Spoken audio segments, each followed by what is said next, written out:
fadhigeena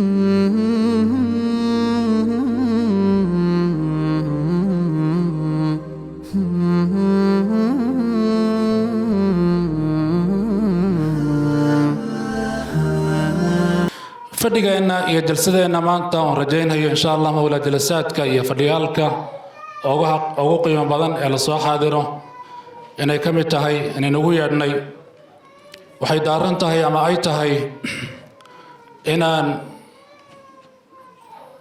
sanad dugsiyeedkii sanadka 2025 ardadii imtixaanka laga qaaday sanadkan الله سبحانه وتعالى أقدر إني قرآن كيك ولي بقى بكلا قد سنة امتحان كجلان إن النتيجة ذي إن لو ذاقنا إني شاقنا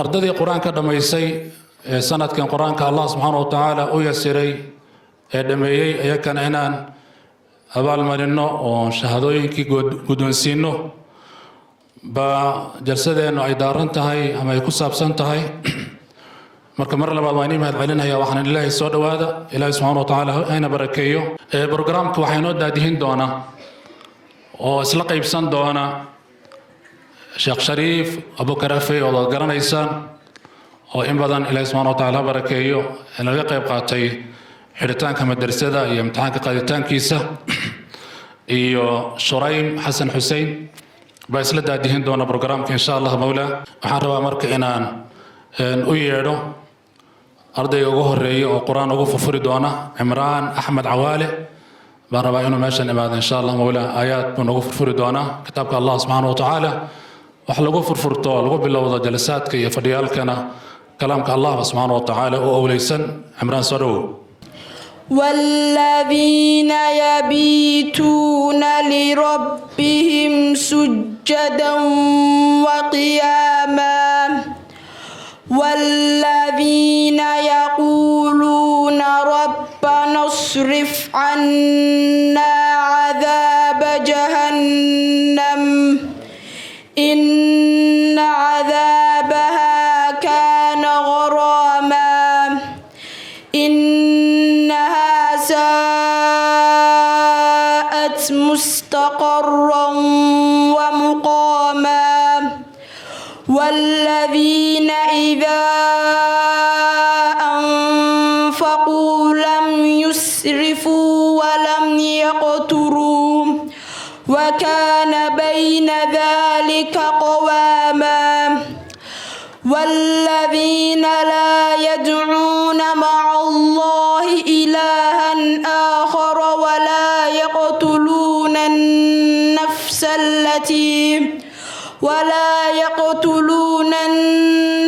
التي حرم الله إلا بالحق ولا يزنون ومن يفعل ذلك يلقى أثاما. The day of Quran, a day of joy, a day of learning, a day of honor. May Allah bless your steps for attending, bless your time, bless your children, and bless your homes.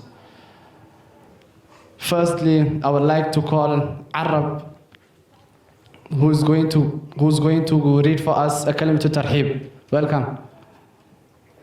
أيها الحفل الكريم، نشكركم لقبول دعوتنا وحضور حفلنا، فالسعادة تغمرنا والملائكة تحفنا ورحمة الله تغشانا، فأهلا وسهلا ومرحبا ضيوفنا الأعزاء، أهلا وسهلا بكم في رحاب مدرسة الإمام البخاري، وتقبلوا منا تحية من القلوب والأعماق، فالسلام عليكم ورحمة الله وبركاته. سلام في ثناياه سرور، وسامعه من الأحزان ناج، كشهد في زلال بل كصبح تنفس ضوءه في ليل داجي. أيها الحفل الميمون، لا أجد من الكلمات ما يليق لترحيبكم بقدومكم إلا الشوق والسرور مودعا، وأقبل بعضه الصبح المنير مهللا ضيوفنا الأعزاء. ها هي أسرة البخاري تمد بينكم وبينها جسور الفرح والسرور، لتودعوا معها الفوج السادس من أبنائها المتخرجين والمتخرجات، ونشكركم على إجابة دعوتنا والمشاركة في حفلنا. والسلام عليكم ورحمة الله وبركاته. أهلا وسهلا ومرحبا بكم ضيوفنا الأعزاء، ونتمنى أن تكون زيارة سعيدة لكم وأن تسعدوا معنا، فلقد حللتم أهلا وامتلأ القلب فرحا بوجودكم معنا.